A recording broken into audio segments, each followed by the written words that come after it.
So how great. I'm just thrilled. And I'm shaking. I'm usually not nervous, but I haven't seen this many people in one room in a long time.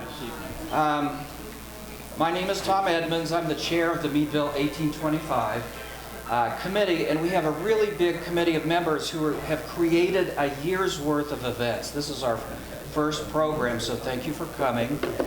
We have 23 more programs, so we'll have to get a bigger space, obviously. But thank you for coming. I think something strange happened in 1825, and it's the bicentennial for three churches who organized here. The Unitarians, the Episcopal Church, and the Methodist all organized their congregation 200 years ago. And that's not, the buildings aren't that old, obviously, but the congregations are celebrating their 200th anniversary. A new town hall, new Crawford County hall was built, the second one in 1825. Things were happening here.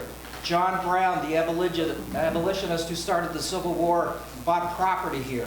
The population was booming. People were thriving. Business was thriving, especially whiskey. I didn't say drinking, I said they were making whiskey. There was 23,000 gallons of whiskey made in 1820. That's a lot. So this was a booming town, and I think we started this program to figure out what happened in 1825, and I think it's because of the canal. The Lake Erie Canal opened in Buffalo in 1825, and immigrants came in. Business developers came in, land speculators. This was a boom town. So our speaker today is going to talk us through that first, but I want to thank the Crawford County Heritage Foundation for giving us the money to be able to do this. And I want to thank the state of Pennsylvania for helping us restore this beautiful room. You're in the, thank you.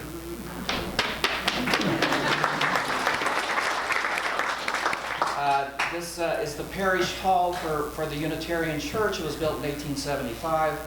And so this room was a mess 1 year ago. It just was, we had roof damage, and the water was everywhere, and we were able to put it back together to 1875. So it's a glorious room, and I'm thankful to them. So keep up to date with us on Facebook. Again, I told you the address. And now I want to introduce Julia, who introduced her sister, Marianne introduced me to Julie about a year ago, and her sister, Marianne, said, oh, you've got to go to the Conneaut Lake Historical Society. It's amazing, and she was right. Julia organized a tour for me to go through it, and I've never had so much fun in a museum. I've worked in museums for 35 years, and that is a fun place. And they also have woolly mammoth bones. Who can say that? Nobody I know.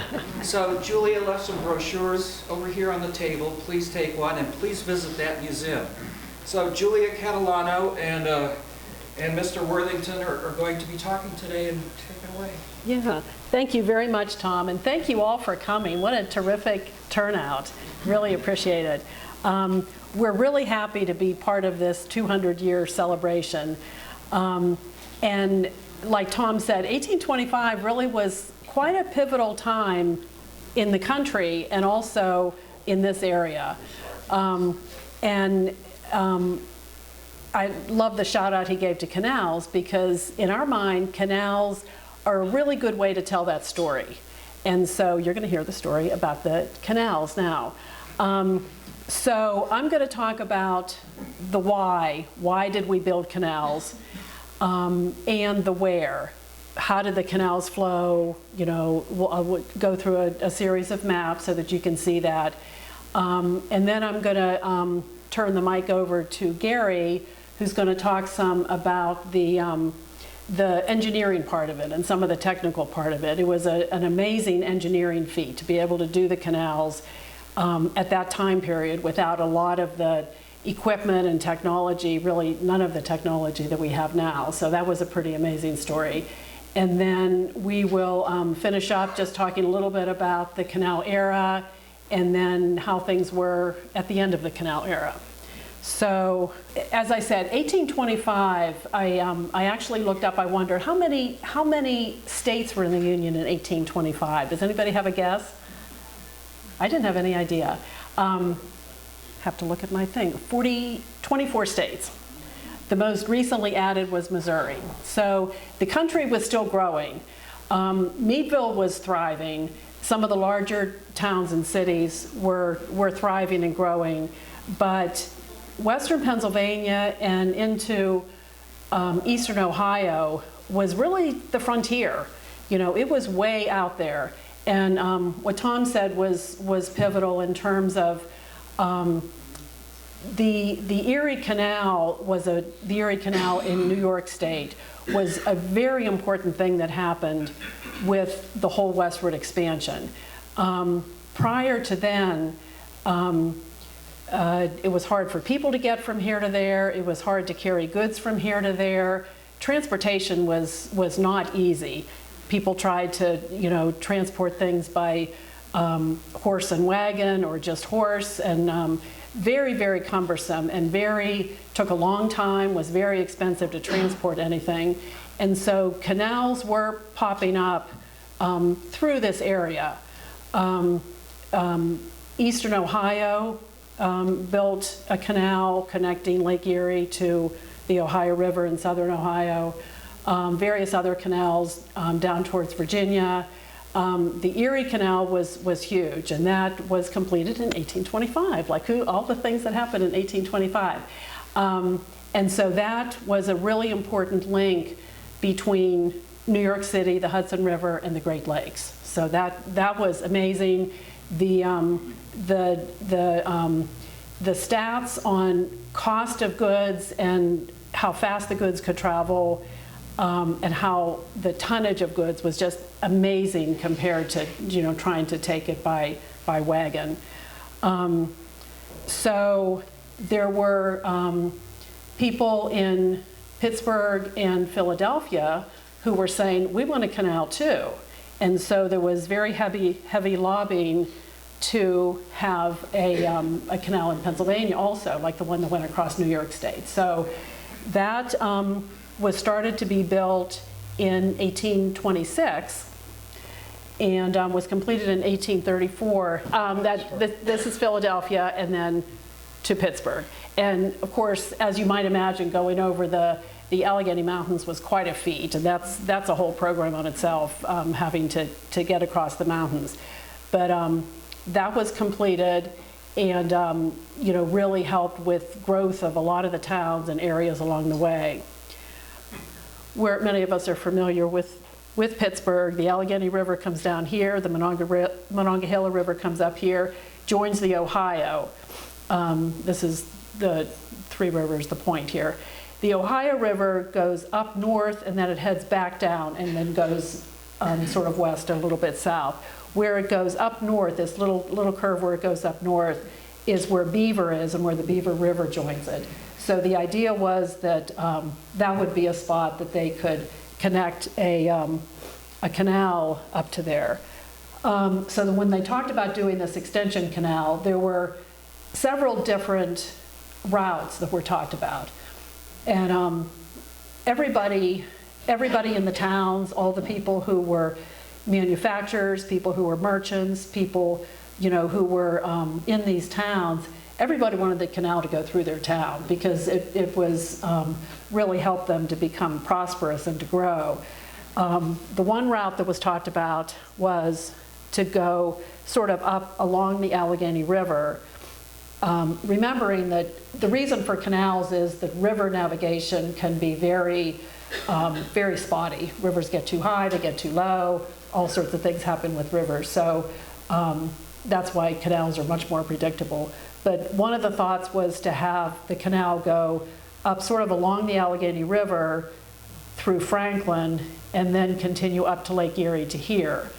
Then there was another school of thought that was to take the western route, and that was to connect here at Beaver and then to go north, and this is pretty close to Ohio, up through Newcastle, Sharon, Greenville. This is Conneaut Lake right here. Conneautville, Springboro, and then up to Lake Erie there, dumping into the bay. So as I understand, with the help of a name that most of us know, Mr. Heidi Cooper. He was instrumental in really pushing for this, this western route. And so that's what was decided.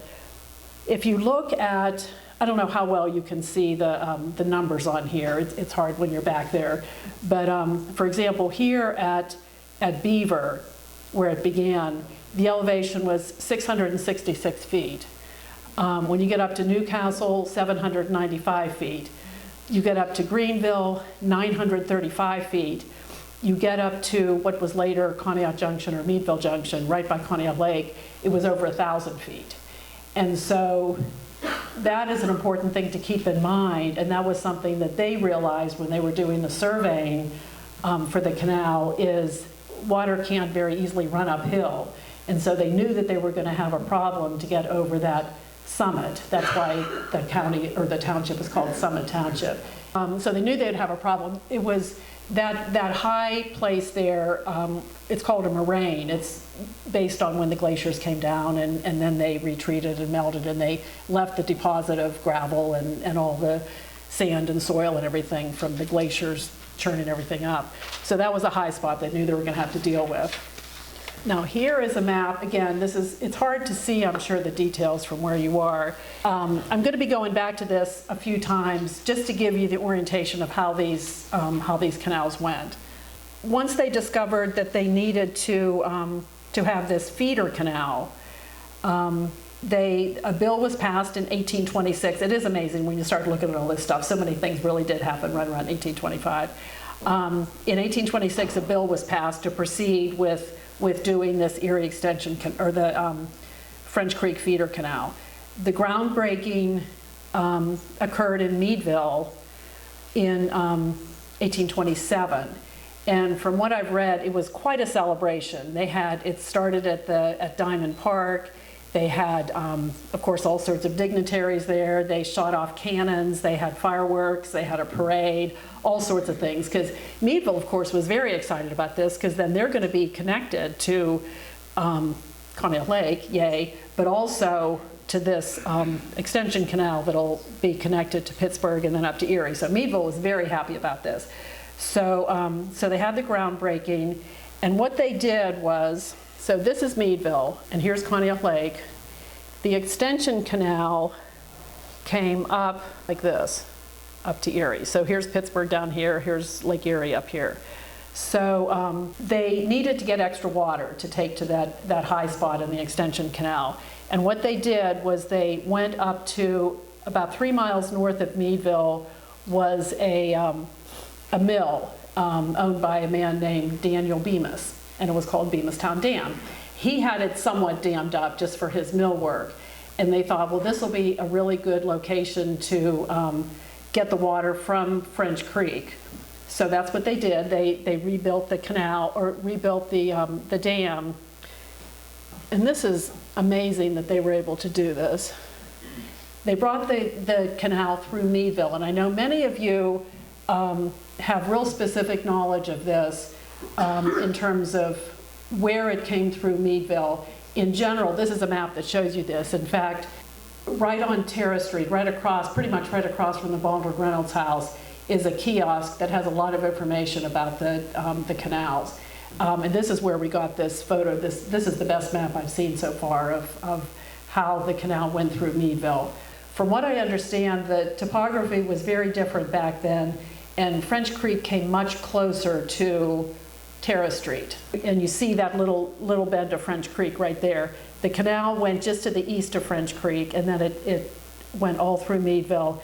And typically, places in Meadville where there's diagonal roads and where there's buildings built sort of at an angle, because Meadville's pretty much a grid. When you see things at an angle, that's telling you that's where the canal route was.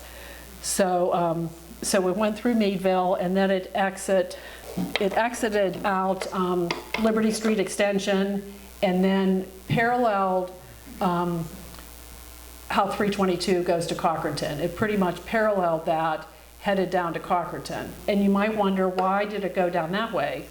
Because if you look here, why didn't they just go from Meadville right across to Conneaut Lake, just the way 322 does now. Well, they couldn't do that because they couldn't go up Gable Hill, or they couldn't go up Curry Hill and then down Gable Hill. So that's why they had to make that very circuitous route down to, all the way down to what's called Shaw's Landing. It's about 7 miles south of Meadville. So they come down to Meadville, and here's Shaw's Landing. So at that point, they're on the eastern side of French Creek, but then they have to head west, so they have to cross French Creek. So they had to build an aqueduct. Oh, wait a minute. This is a picture of a boat in Meadville, right by North Street. And this, from the looks of it, it looks like, whoa, it looks like it would have been a passenger boat because it's all filled in like that. And we'll talk a little bit more about the cargo boats and the passenger boats, but that was in Meadville.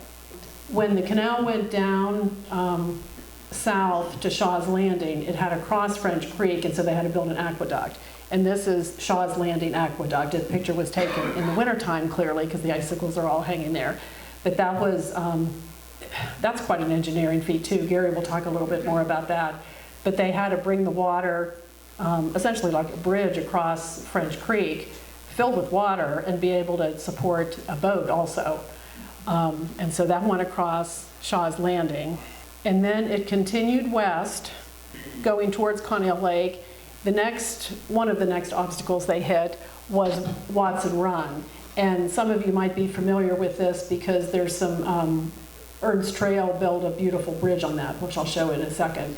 But this is another example that the canal had to stay pretty level. That was the whole thing about the canal. It was very, very little drop, and Gary will talk about the specifics of that. It was called a slackwater canal, hardly dropped at all.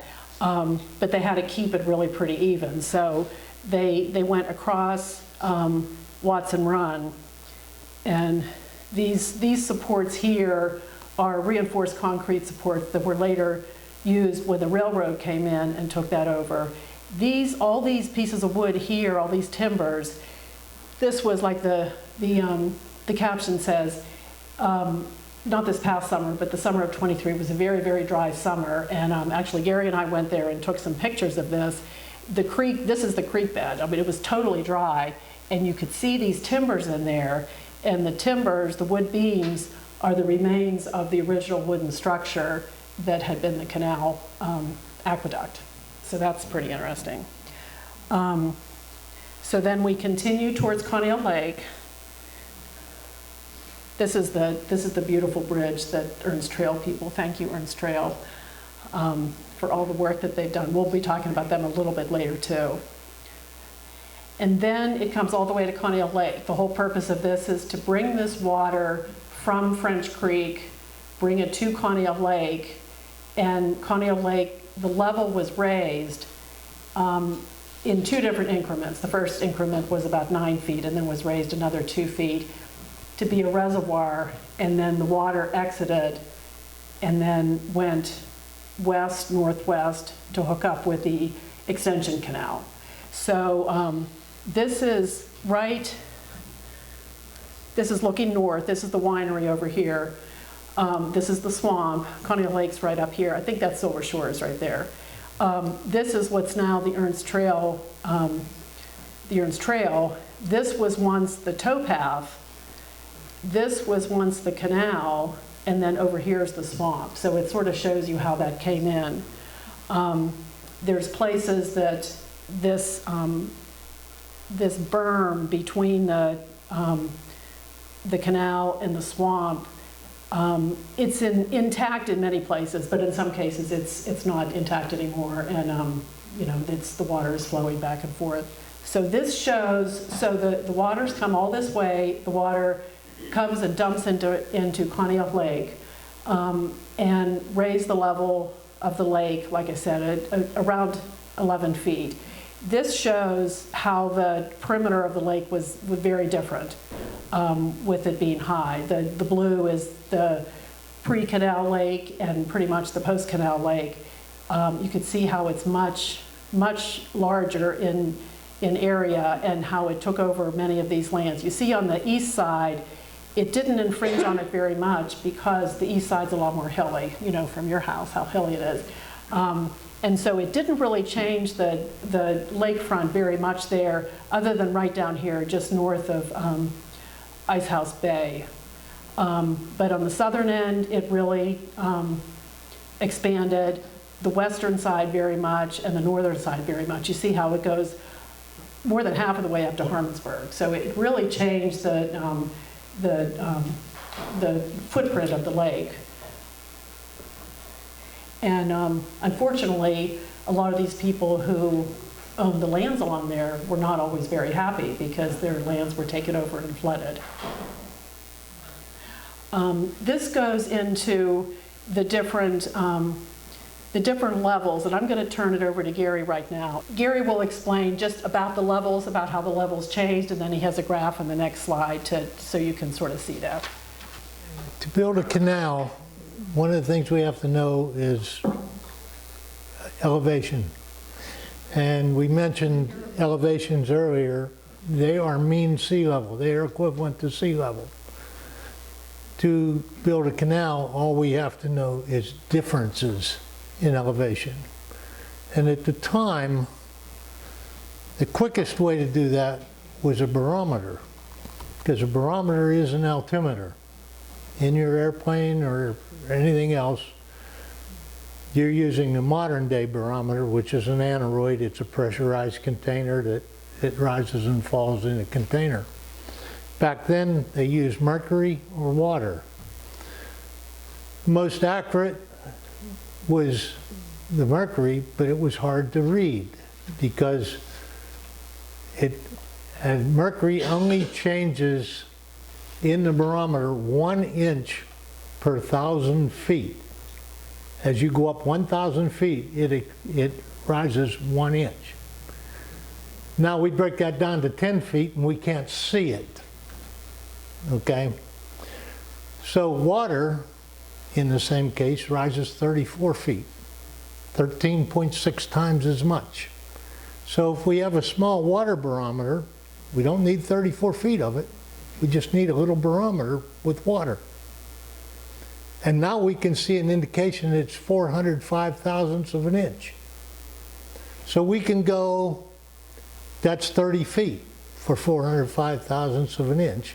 We can go from Conneaut Lake, have somebody take a reading there and log it in a book. Somebody else with the same barometer over here on French Creek take a reading at Bemiston and log that in a book, and we averages day after day after day, hour after hour, because barometric pressure changes rapidly. It's very, very fast. So we take these readings and then we compare our logbooks and we say, this is high enough. Here's 30 feet. We have this reading from this water barometer that's proving to me that that area over there was 30 feet higher. Then we can go ahead and use Paragon levels, which are transits, and actually shoot the grade with a transit within visual range and a scale. And we can tell exactly where that path is going to lie. It was very crucial to the canal builder, because one thing he's stingy with is altitude. He cannot, water only goes downhill. He can't make it go up. So he starts out at Bemiston. The Bemiston Dam was elevated to 1090 sea level. The dam, the breastwork of the dam would have been about 4 feet higher, about 1094, but they had on the western edge of that dam over near Mojerton Road, there was a lock. That was a guard lock. That controlled the level of water in the dam. The water came out of the dam on the eastern side of the dam over again, closer to Meadville, is where it exited the dam and flowed through Meadville. And again, on the angle that Lynn Barnes's building was cut on an angle down here. And it went up behind Santora's Optical, and it exited town right there at Lloyd's. If you're driving at Lloyd's, heading south, Lloyd's Rental, it's right on your left along the hill, and if you look ahead of you slightly to the right, you can see it going through the bushes. That's it heading south. It meanders back and forth across 322 many times before it gets down to Shaw's Landing, where it turns the corner and goes across the aqueduct.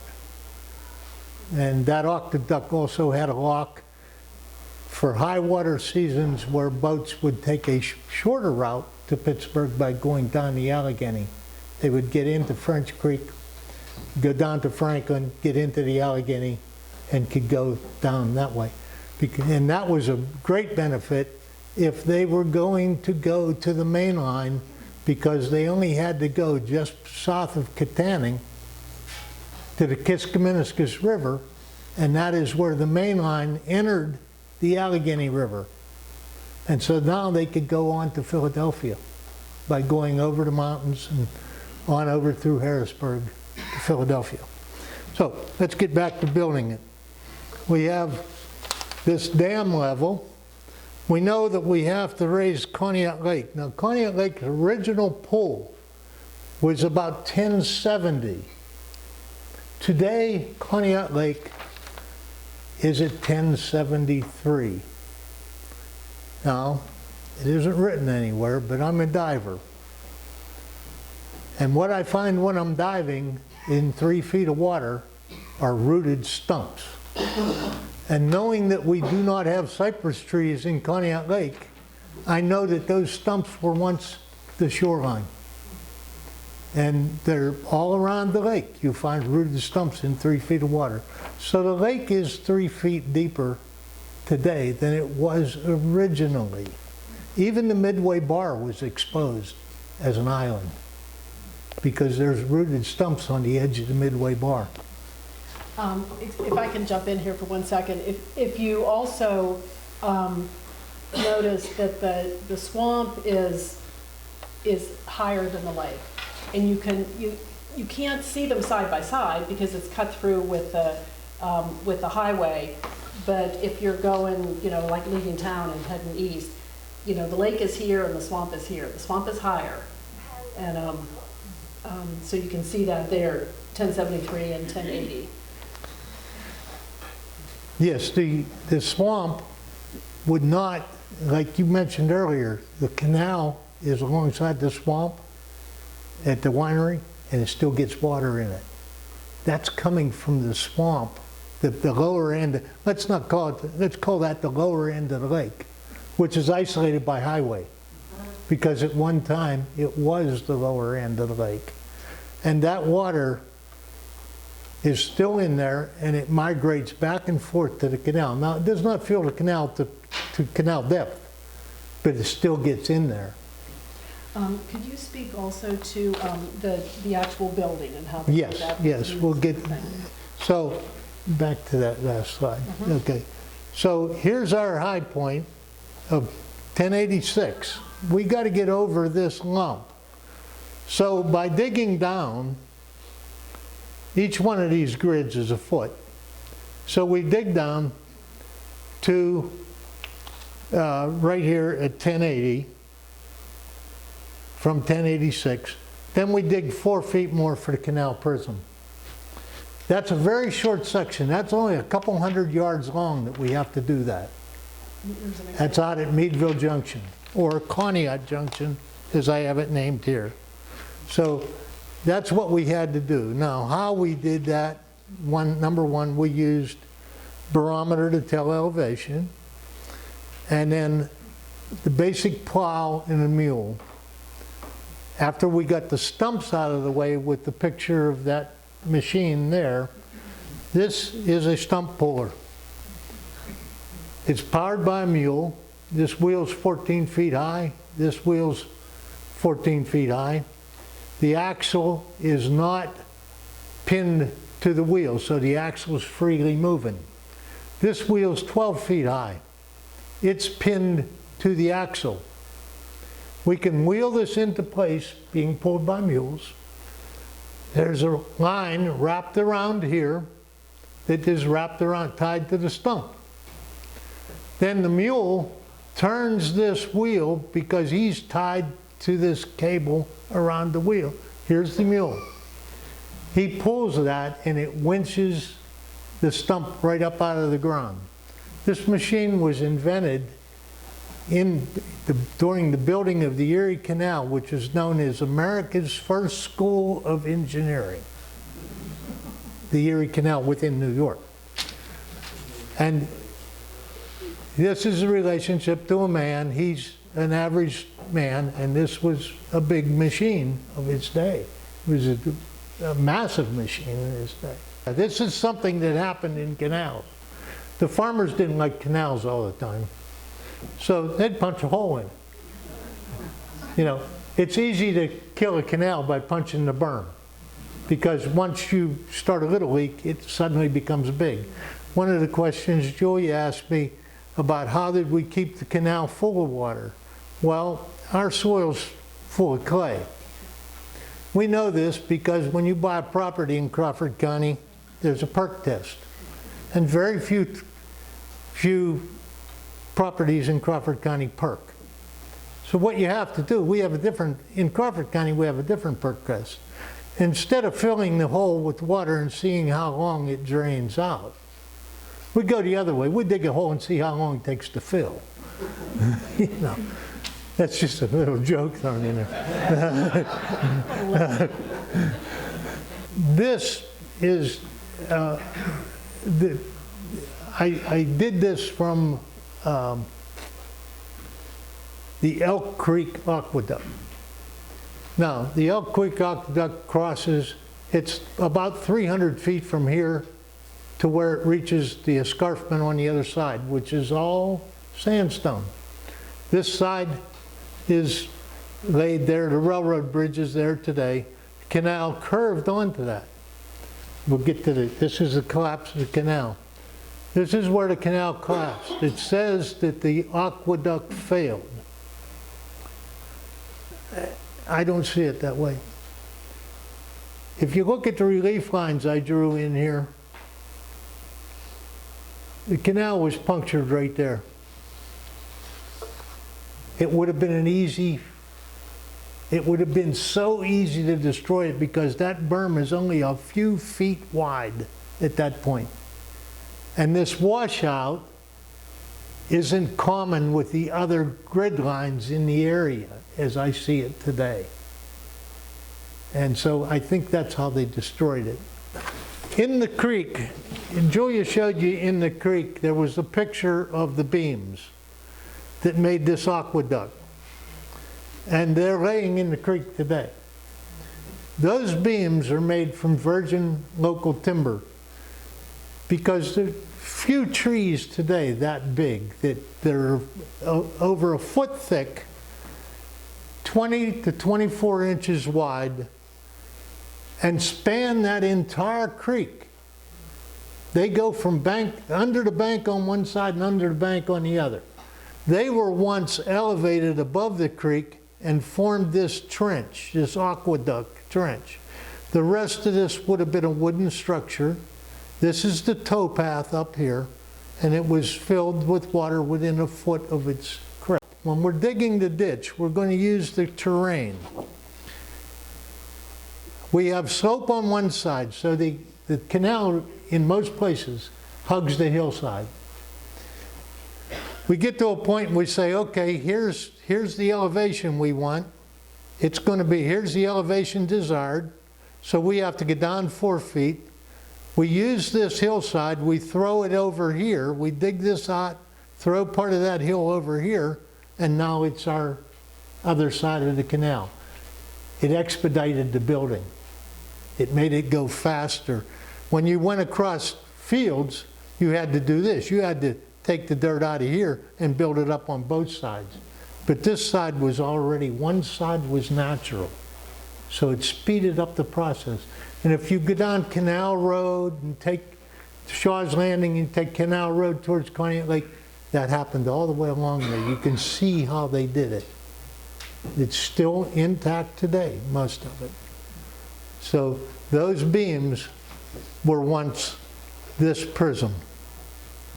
And they have this spike, there's where the metal spikes tied them together and everything. That's all still evident in the creek.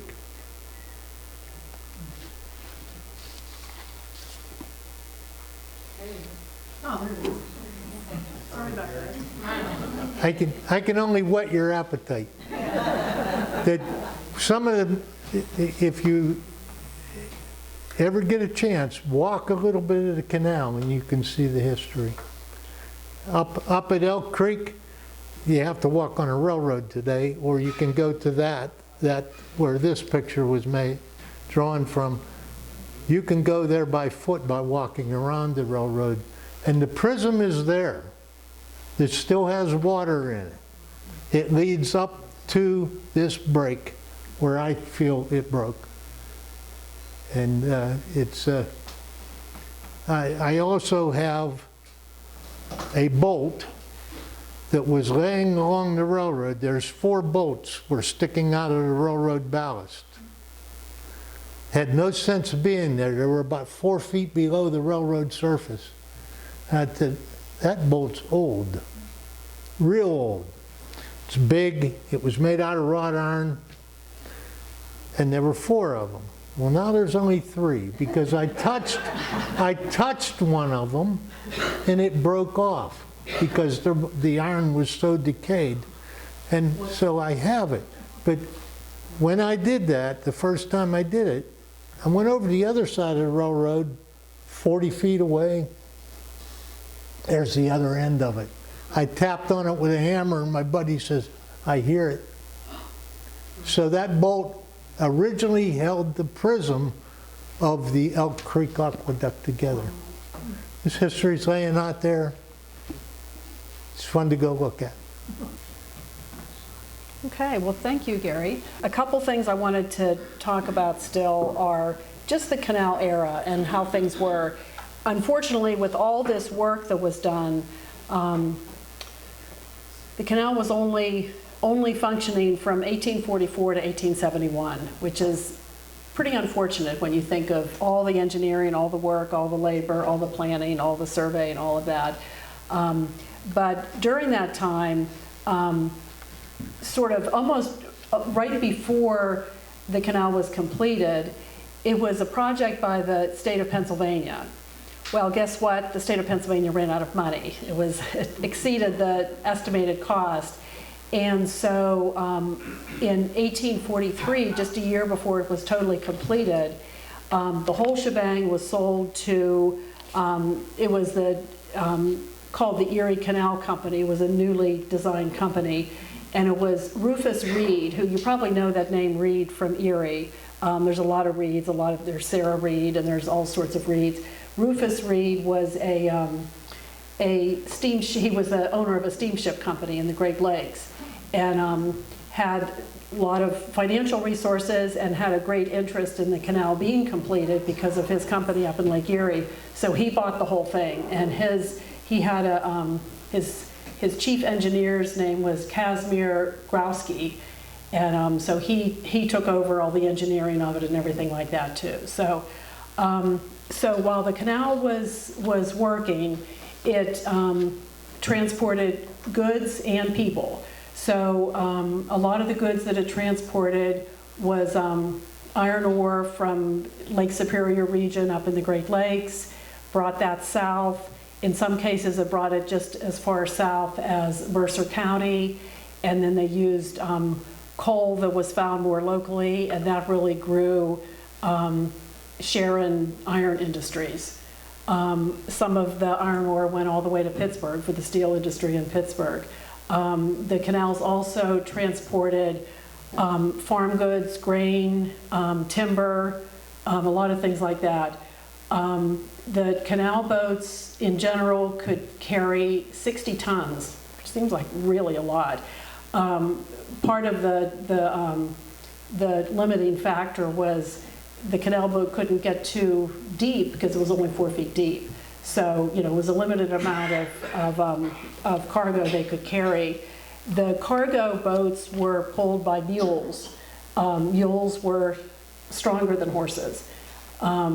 If they went straight through, they said that they could travel from either Erie to Pittsburgh or Pittsburgh to Erie in 48 hours, which seems like a very long time, but it was way better than, on a wagon. Then there were also passenger boats. This is an example. This was a jack boil. You see a lot of, and those of you who are real interested in canals may have seen this photo. This was a boat that was, I think, stationed, or whatever you would call it, out of Pittsburgh. It traveled a lot, down in the Pittsburgh area. And it was a combination boat, so it had cargo and passengers. But the passenger boats, I think we saw a picture of that earlier on, they were all covered up. And they had express passenger boats, and they made it to Erie, from Erie to Pittsburgh, or vice versa, in 36 hours.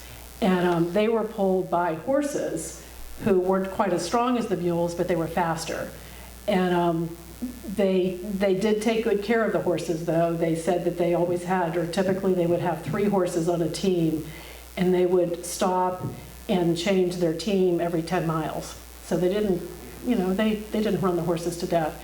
That gives you sort of a picture, too, of the stops along the canal, the towns that they went through.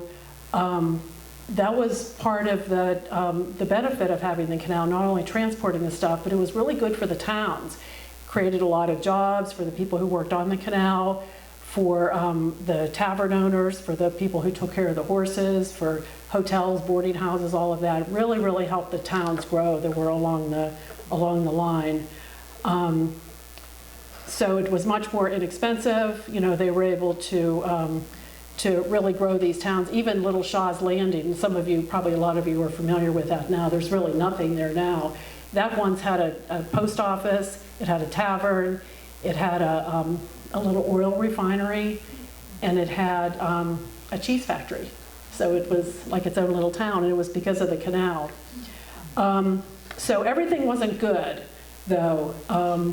We mentioned briefly earlier that there were people who were unhappy that their land was taken over by the elevated level of the lake. And also the elevated level of the lake caused a lot of illness in the Conneaut Lake area. Some people call it malaria. It was a malaria-type illness with all the land saturated and the vegetation getting all mucky and everything. The mosquitoes became really plentiful, and a lot of those mosquitoes were carrying illnesses. And so a lot of people got sick. A lot of people died. People moved away. You hear Conneaut Lake being called even as much as a ghost town in like the 1840s. It really had a really bad effect on Conneaut Lake. And I think part of that is the reason that Conneaut Lake, because of the canal, didn't really thrive as much as some of the other towns, because they did have this problem of the illnesses. We have our Barber Cemetery, which is right on the very edge of town in Conneaut Lake, was founded in 1836.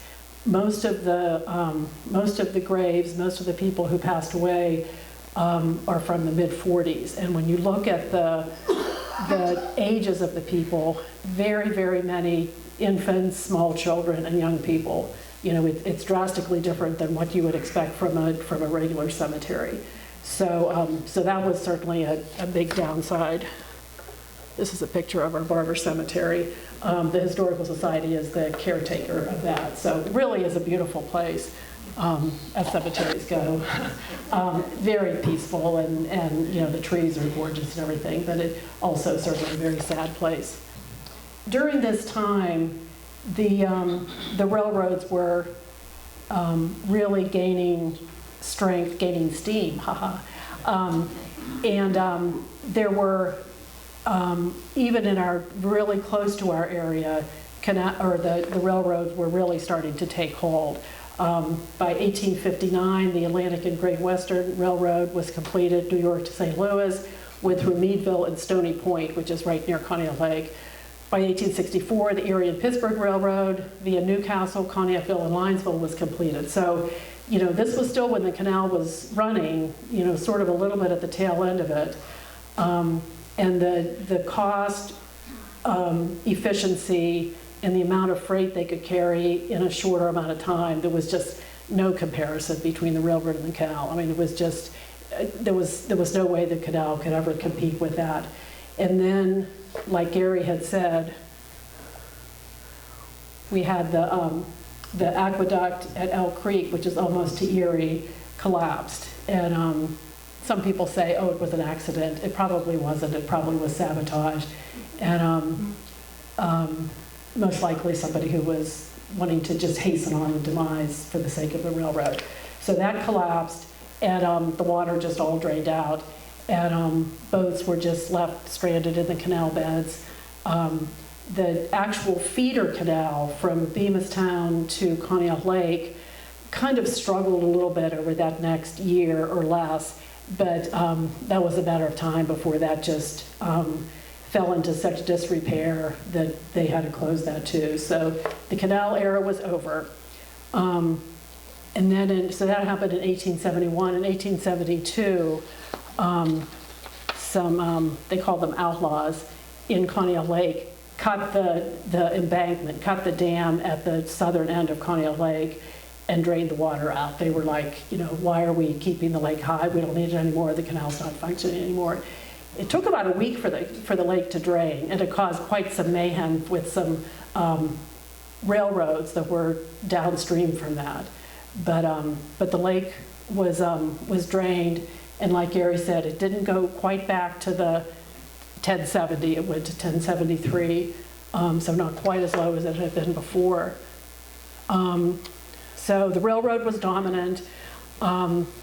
This is a topic for a whole other thing, but there were a lot of court cases, a lot of controversies, a lot of animosity regarding land ownership because of this too, because the state of Pennsylvania once owned the canal, and then it was the railroads, and then it was some private ownership, and then it was the Conneaut Lake Ice Company. So it's very murky, and there's a lot of, I know my dad did a lot of research with this, but the land ownership and the lake ownership really was called into question during those later years too. This is just a picture of some remnants. I don't know exactly where this is, but the remnants of the canal around 1890. People just enjoying fishing on the canal, even though it wasn't functioning as a canal anymore. So the railroad dominance was, it was good for the railroads. It was terrific business for the railroads, and it was really advantageous for them because in many, many cases, they were able to use the towpaths for their railroad beds. So the canal guys had done all the work, all the surveying, all the digging, all of that, and then the railroads come in and say, oh, this is good, we can use this. The railroads coming in also was very, very good to Meadville, I know, and very, very good to Conneaut Lake. And that was what really started Conneaut Lake being a resort town, a resort area. In fact, the first summer cottage was built in 1879, right up north of Oakland. And so that was the era, you can see from this, the steamboats. The picture on the top right is a very old picture of Conneaut Lake Park. In the bottom left is a hotel that was in Conneaut Lake Town, and then a picture of the ice industry. So it was good for Conneaut Lake. Bad for the canal, but that's the thing about history. Like, things come and go, and people adapt, and this all turned out very good for Conneaut Lake and for Meadville, because I know Meadville was very much a big railroad town as well. This is just an example. There's a lot of these markers around. This is one that's right by Antonio's. Sadly, it used to be Antonio's. And that's where the feeder canal was on its way to Meadville Junction. So the feeder, you can see the canal there when you're going past a little bit. And so that was on its way to Meadville Junction. And now in many of the places where the canal once was and where railroads once were is Ernst Trail, which is wonderful. We're working on some historical kiosks to put up there to explain to people what all this used to be and the genesis of all this, which is very cool. And Ernst Trail is, it's a beautiful addition to our community.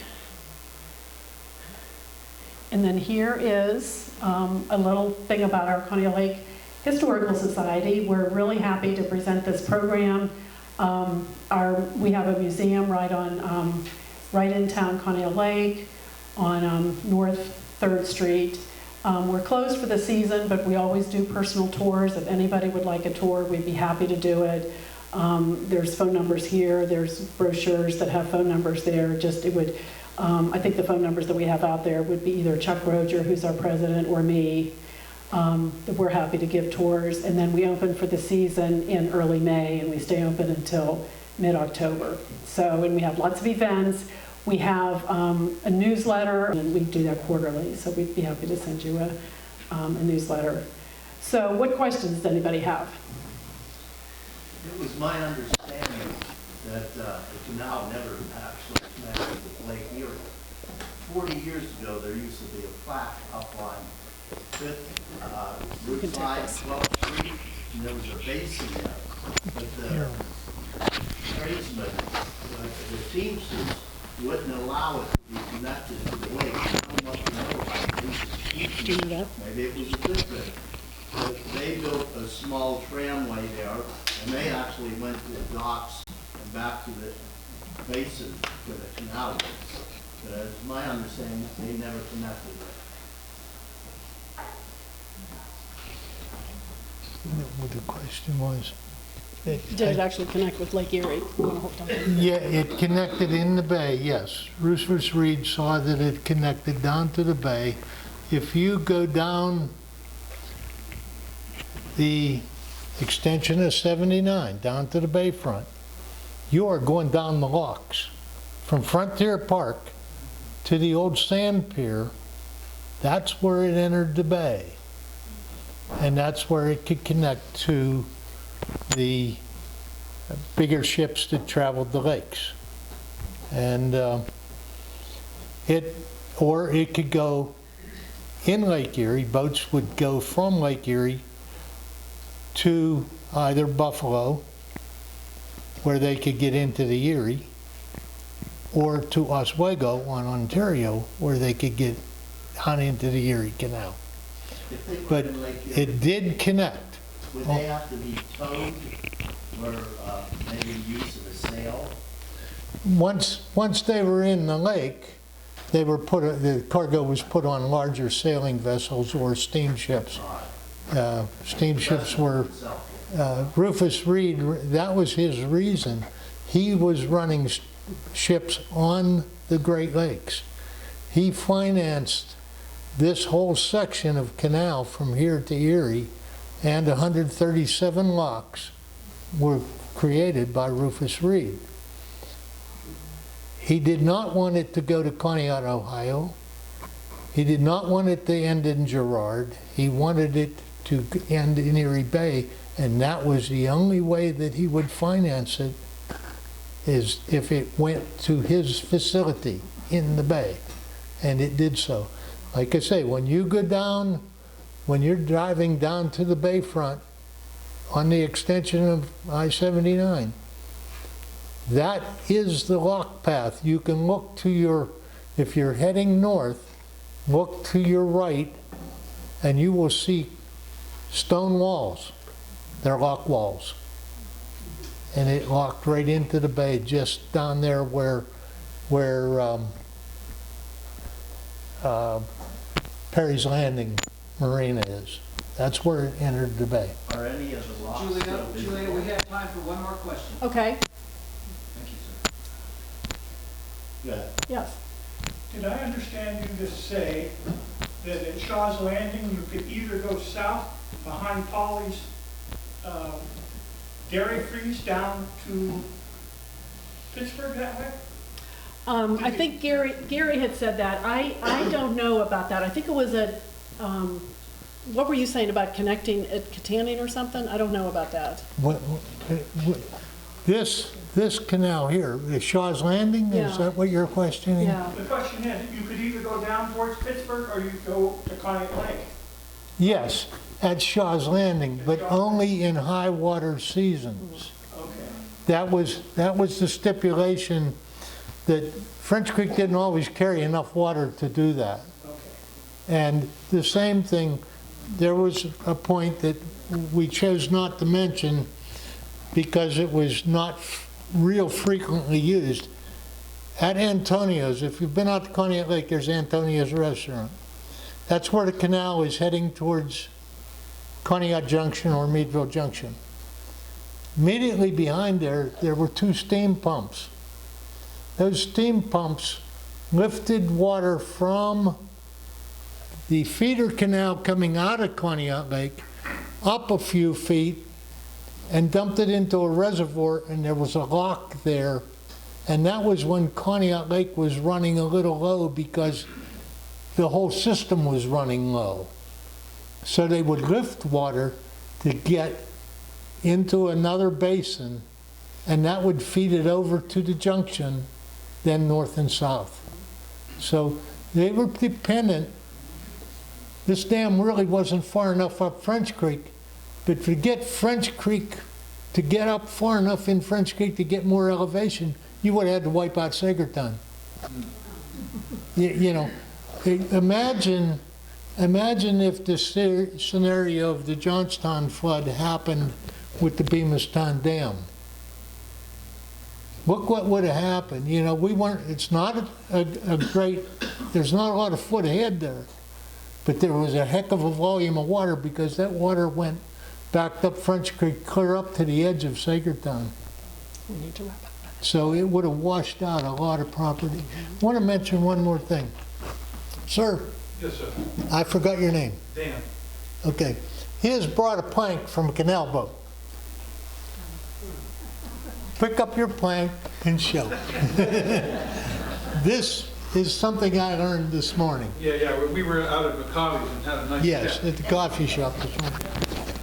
Yeah, so this, you know, I don't have any paperwork that proves it, but this plank and a whole bunch of other planks were salvaged off of a barn that was on the Whiteman residence at the intersection of Dutch Hill Road and the towpath, right down there just west of where the aqueduct went across. And the story is that Phineas Whiteman that lived at the property, his father and maybe another family member salvaged planks off of a barge and used it to side their barn. And then back in the late 60s, my family knew the Whitemans, and they were contemplating taking that barn down and just putting up a standard 2-car garage, which is what they did. When my dad got out there ahead of that, got all those barge boards off the side of that barn, and they've been sitting for 50, 60 years in our barn over